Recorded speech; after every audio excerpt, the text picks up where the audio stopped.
It is really shocking, the level of desperation of Misaka Ndeche and the UPND exhibited not only in the language, but also the actions so far taken by the stooges of the UPND in Electoral Commission of Zambia.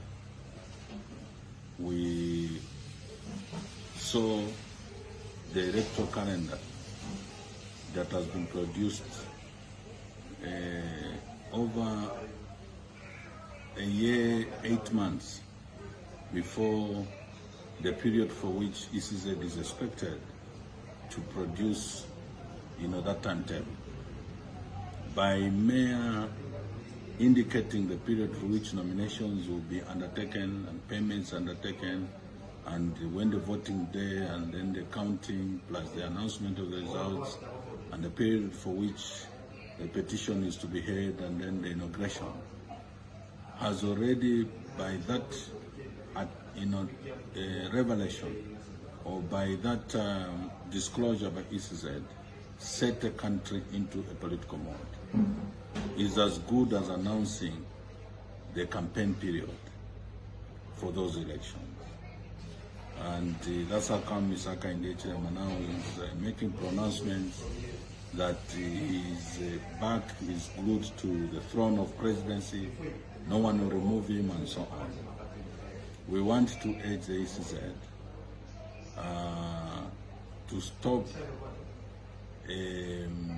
undertaking actions that go to undermine the effort that is expected from those on the government to meet the needs of the Zambian people and improve their welfare.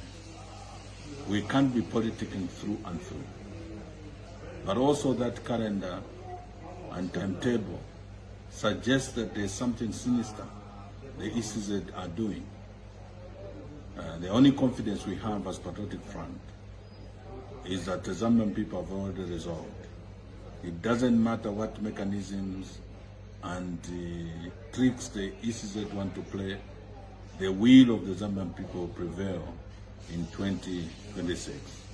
It's just unfortunate that Misaka Ndeche is too intoxicated with politics, and he has been politicking from 2021, and now he wants to up the game, even when there's still a year and some months before it is expected of him to get into a political mode.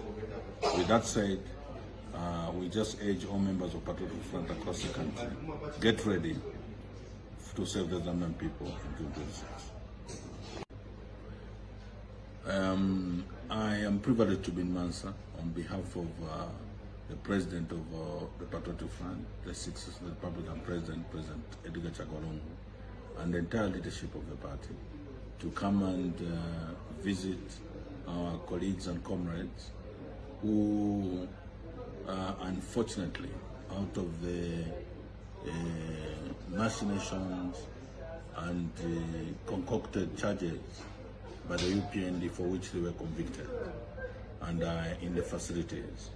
Of course, we will leave no stone unturned to push to make sure that justice prevails by way of having the appeal cases or their cases appealed against or the judgment appealed against, and so that the truth can prevail. And also prevent the UPND from causing an unnecessary expense on the taxpayer by creating these unnecessary by-elections. But the conditions under which our colleagues are being kept in prison is very saddening. To learn that they are being subjected to humiliating and inhuman treatment of having to be subjected to regular searches that require that they are stripped naked. They have to cause them to undergo some drills that are really not expected of any adult to go through. West still, yes, they may be in that facility, but these are people that have served at a level of minister and at a level of council chairperson or mayor. It's very unfortunate that such practices are being encouraged by these heartless, dictator, Misaka in the H&M. He was never subjected to such inhuman, treatment when he was in the correctional facility. That's how come he found it prudent to even promote and acknowledge the good treatment that he received from now Deputy Commissioner of Prisons and the Commission of Prisons. Their good and professional treatment of him and his colleagues is what earned them that promotion. But he may be rewarding individuals, but that just goes to speak of the professionalism that was exhibited at the time that was in prison. I don't think Misaka in the H&M was stripped naked regularly, not even once at the time that he was in prison. But that's what our colleagues who are ministers are being subjected to. If there's any search they want to undertake, today there is a technology. You can get facilities. We go through airports across the globe. They don't have to ask you to undress to search if you are carrying anything, that is not allowed or that is prohibited. There are gadgets they'll search for you. Than to, get somebody undressed, you start asking them to bend around and all that nonsense. It should never be allowed in this generation. Misaka in the H&M, you should be ashamed of yourself.